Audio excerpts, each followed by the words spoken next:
আল্লাহর রাসূল নামাজ আদায় করতেছেন, ইত্য বছরে শয়তান আবু জেহেল বিশ্ব নবীকে মারার জন্য চলে আসলো। দেখতেছে বিশ্ব নবী তো নামাজ আদায় করতেছেন, নামাজের ভিতরে তো নবী উঠবেন না, নামাজের ভিতরে নবী সামনে যাবেন না, এদিক সেদিক তাকাবেন না। আবু জেহেল এই সুযোগটাকে সুবর্ণ সুযোগ মনে করে বিশ্ব নবীর উপরে পাথর মারার জন্য দাঁড়িয়ে গেল। মস্ত বড় একটা পাথর হাতে নিল, বড় একটা পাথর নিয়ে বিশ্ব নবীকে মারবে। বিশ্ব নবীর উপরে যখন পাথরটা মারবে, ইত্য বছরে হঠাৎ করে আবু জেহেল পাথরটা রেখে দিয়ে হাতটা কেঁপে উঠলো, হাতের ভিতর থেকে পাথরটা পড়ে গেল। দৌড়ে চলে গেল, নিজের চেলা চামুন্ডাদের কাছে চলে গেল, আরো অন্য লিডার যারা ছিল তাদের কাছে আবু জেহেল চলে গেল। বন্ধুগণ, আমার মনোযোগ দিয়ে কথাগুলো শুনবেন। তাদের কাছে যাওয়ার পরে আবু জেহেল হাঁপাচ্ছে, অস্থিরতা অনুভব করছে। অন্যান্য লোকেরা বলল, আমাদের নেতা, আপনার কি হয়েছে? আপনি তো গেলেন মুহাম্মদকে মারার জন্য, কিন্তু এই মুহূর্তে আপনি না মেরে দৌড়ে চলে আসলেন, কারণ কি? আবু জেহেল বলতেছে, আমি যা দেখেছি তোমরা তা দেখোনি, আমি যেটা দেখেছি এইটা যদি তোমরা দেখতে তাহলে এই ধরনের কথা কখনো বলতে পারতে না। শুনে রাখো, আমি যখন মুহাম্মদকে মারার জন্য পাথরটা যখন আমি হাতে নিয়েছি, আমি দেখতে পাইলাম মস্ত বড় একটা উট হা করেছে, এত বড় হা করেছে। আমি দেখতে পাইলাম শুধু মুখটা দেখা যায়, উপরের চলটা দেখা যায় না, নিচের চলটা দেখা যায় না। এত বড় হা করে আমার দিকে আসতেছিল। এই মুহূর্তের ভিতরে আমি যদি দৌড়ে না আসতাম, আমার মনে হইতেছিল উটনিটা আমাকে খেয়ে ফেলবে। তোমরা শুনে রাখো, মুহাম্মদ যে সত্য নবী এইটা আমি জানি, এইটা আমি বিশ্বাস করি, কিন্তু নেতৃত্ব যাওয়ার ভয়ে মানি না। শুনে রাখো, মুহাম্মদকে মারতে গেছিলাম কিন্তু মারতে পারি নাই। এত বড় একটা উট আমাকে তাড়া করেছে, আমি যদি সেই জায়গায় থাকতাম তাহলে নিঃসন্দেহে আমি আবু জেহেল সেই জায়গার ভিতরে ধ্বংস হয়ে যেতাম। সারে দুনিয়া হো মুখালিফ, कोई भी नुकसान नहीं, डर नहीं है गम नहीं है, अगर तू रहमान है, डर नहीं है गम नहीं है, जब खुदा रहमान है। আমার ভাইরা গভীরভাবে লক্ষ্য করবেন, দুনিয়ার মধ্যে যেই সমস্ত মানুষেরা মাপে কম দেয়, যারা ওজনে কম দেয়, আল্লাহ রাব্বুল আলামিন তাদের সম্পর্কে পবিত্র কোরআনে কারীমের ভিতরে অত্যন্ত সুন্দর করে ইরশাদ করেছেন। আল্লাহ রাব্বুল আলামিন বলেন, ওয়াইলুল লিল মুতাফফিফিন। আল্লাহ রাব্বুল আলামিন বলেন, যারা ওজনে কম দেয়, যারা মাপে কম দেয়, তাদের জন্য খারাপই রয়েছে, তাদের জন্য ধ্বংস রয়েছে। জোরে কোন নাউজুবিল্লাহ। আমার ভাইয়েরা, এক শ্রেণীর মানুষ আছে, যেই মানুষগুলা যখন কেনে, যখন ক্রয় করে ওই সময় কম দেয়। তা শুধু নয়, বরং যখন ক্রয় করে ওই সময় বেশি বেশি নেয়। এমন মানুষ আছে না নাই? অনেক মানুষ দেখবেন ধান ক্রয় করে, ধানের মৌসুমে কৃষকের কাছ থেকে যখন ধান ক্রয় করে ওই সময় জিনিসগুলো বেশি নেয়। 42 কেজিতে তাদের 1 মণ হয়। বন্ধুগণ আমার, কিন্তু এই মানুষগুলা যখনই আবার বিক্রি করে তখন মানুষের কাছে তারা কম দেয়। আল্লাহ রাব্বুল আলামিন সেই সম্পর্কে বলছেন, আল্লাযীনা ইযা কাতালু আলান নাসি ইয়াস্তাউফুন। যারা মানুষের কাছ থেকে যখন ক্রয় করে তখন পূর্ণ মাত্রায় গ্রহণ করে। ওয়াইযা কালুহুম আও ওয়াজানুহুম ইখসিরুন। এই মানুষগুলো যখন মানুষের কাছে এই পণ্যগুলো যখন বিক্রি করে তখন এই মানুষগুলা কম দেয়, ওজনের ভিতরে কম দেয়। নেওয়ার সময় বেশি নেয় কিন্তু বিক্রি করার সময় কম দেয়। এই মানুষগুলো সম্পর্কে আল্লাহ রাব্বুল আলামিন বলেন, ওয়াইলুল লিল মুতাফফিফিন। এই মানুষগুলার জন্য ধ্বংস এবং খারাপি রয়েছে। তাদের জন্য ধ্বংস রয়েছে। কেননা মাপে কম দেওয়া এটা ভালো জিনিস নয়। আমার নবী শিক্ষা দিয়েছেন ওজনে কখনো কম দিও না, কেননা এটা বান্দার হক। হকুল্লাহ, হকুল ইবাদ, বান্দার হক তুমি নষ্ট করছো। যদি আল্লাহ সুবহানাহু ওয়া তাআলার দরবারে যখন তুমি দাঁড়াবে আসামি হয়ে, এই বান্দা যতক্ষণ পর্যন্ত মাফ না করবে ততক্ষণ পর্যন্ত আল্লাহ পাকও মাফ করবেন না। সেই জন্য বান্দার হকের ব্যাপারে আমাদের সাবধান থাকতে হবে। কথা বলুন ঠিক কিনা আমার ভাইরা? আল্লাহ রাব্বুল আলামিন তাদের সম্পর্কে বলেন, আলা আযুন্নু উলাইকা আন্নাহুম মাবউসুন। এই মানুষগুলা তারা কি কিয়ামতের ময়দানে উঠতে হবে এটার কি দৃঢ় বিশ্বাস তারা করে না? একদিন তো আমাদের আল্লাহর সামনে দাঁড়াইতে হবে, আল্লাহর কাছে উঠতে হবে। সেই দিনটা আমাদের মতো দিন হবে না। আল্লাহ বলেন লিয়াউমিন আযীম, মহান দিন হবে, কিয়ামতের দিন হবে, যেই দিনের ভিতরে মানুষগুলো ভীত সন্ত্রস্ত হয়ে থাকবে, যেই দিনগুলো অত্যন্ত কষ্টকর হবে, যেই দিনের ভিতরে আল্লাহর সামনে দাঁড়াইতে হবে। আল্লাহ রাব্বুল আলামিন সে কথাই বলেন, ইয়াউমা ইয়াকুমুন নাসু লিরাব্বিল আলামিন। বান্দা, আমার সামনে তোমাকে দাঁড়াইতে হবে সেই দিন। সেই দিনের কথা চিন্তা করে দুনিয়ার ভিতরে ইবাদত বন্দেগী তোমরা করতে থাকো, আল্লাহকে তোমরা ডাকতে থাকো। আল্লাহ রাব্বুল আলামিন যে আদেশগুলা করেছেন সেই আদেশগুলা মানতে থাকো। এর উপরেই তোমাদের সফলতা রয়েছে, এর ভিতরেই তোমাদের জন্য কল্যাণ রয়েছে। আল্লাহর আদেশ মানার ভিতরেই সফলতা, আল্লাহর আদেশ মানার ভিতরেই তোমাদের কামিয়াবি রয়েছে। আল্লাহর আদেশ যদি তোমরা না মানো তাহলে দুনিয়ার ভিতরেও তোমরা যেমন ক্ষতিগ্রস্ত হবে, আখিরাতেও তোমাদের কোনো উপায় থাকবে না। যার কারণে বলতে চাই বন্ধু আমার, আপনারা সকলে যত কাজই করেন না কেন আখিরাতের কাজটা আগে করতে হবে। এই আখিরাতের কাজ করার জন্য দুনিয়ার ভিতরে উলামায়ে কেরাম বলেছেন, মানুষদেরকে ডাকতেছেন, আসুন ভাই নামাজে আসুন, আসুন ভাই রোজায় আসুন, আল্লাহর দিকে তাদেরকে ডাকতেছে।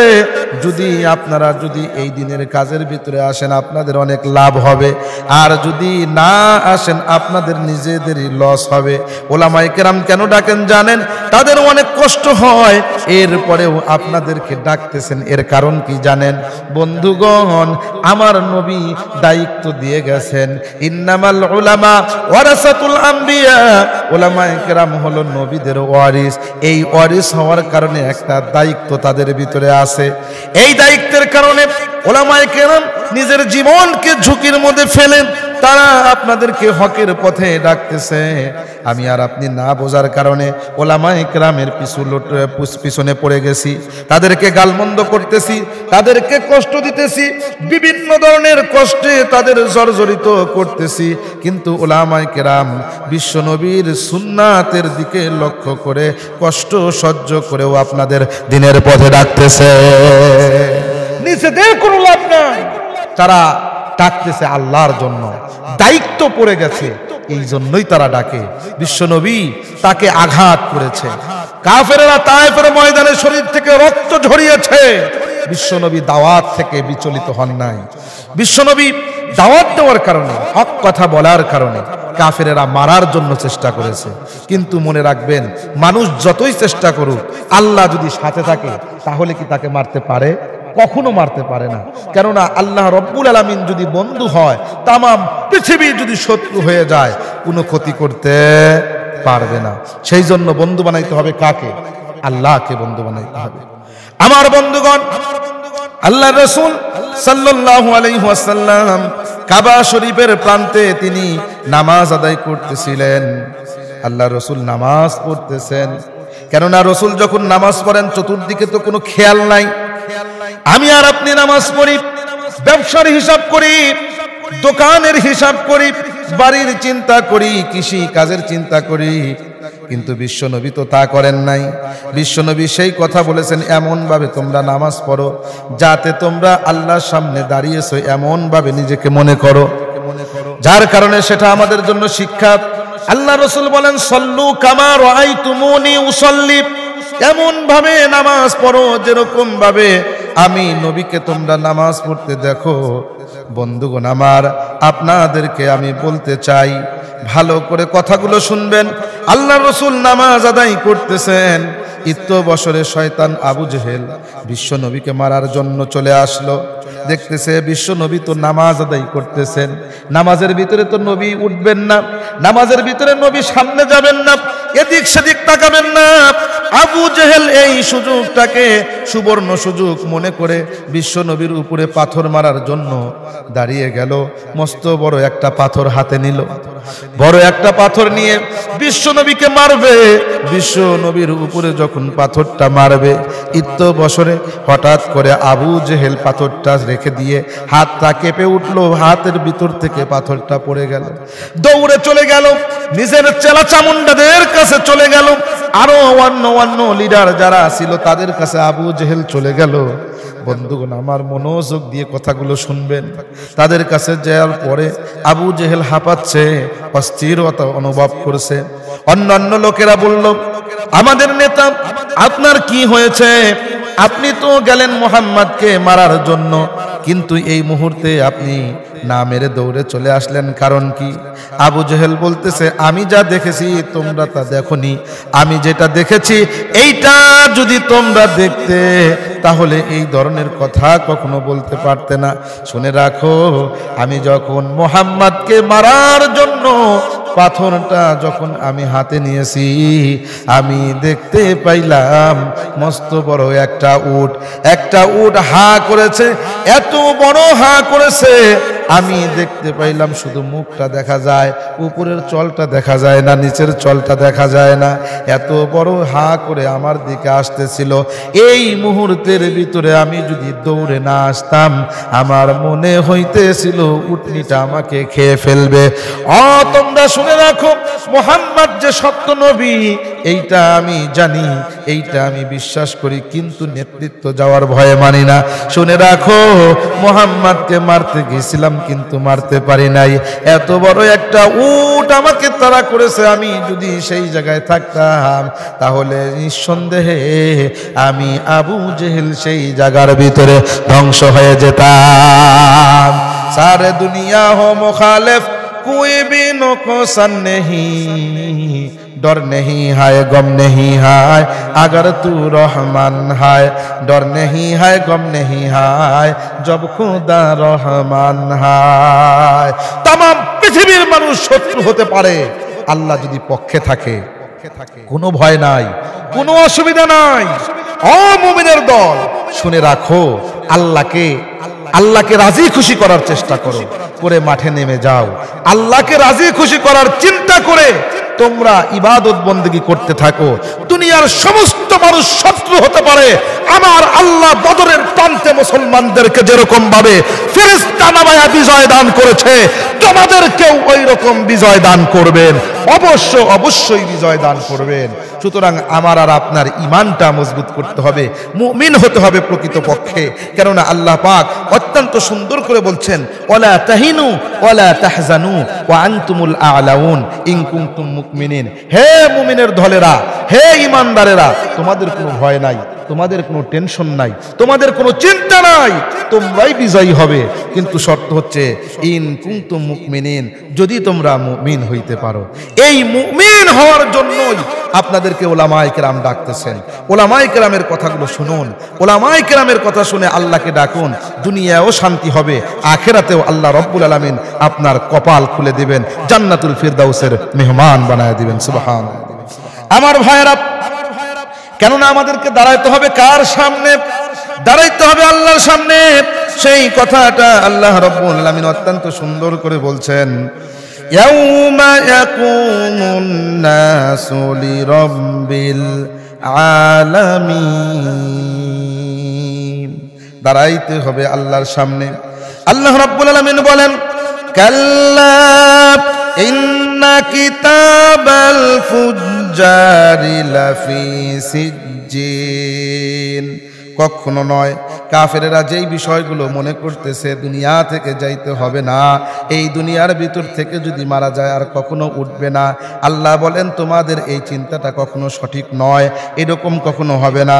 বরং শুনে রাখো, ফাসিক ফুজ্জার যারা হবে, কাফের যারা হবে, বেদিন যারা হবে, গুনাহগার যারা হবে, পাপিষ্ঠ যারা হবে, আল্লাহ বলেন কিতাবাল ফুজ্জারি লাফি সিজ্জিন, তাদের আমলনামা আমার আল্লাহ রাব্বুল আলামিন সিজ্জিন নামক স্থানের ভিতরে রাখবেন। সিজ্জিন এমন একটা জায়গা, কিতাবের ভিতরে লেখে 7 তবক জমিনের নিচে একটা জায়গা হলো সিজ্জিন।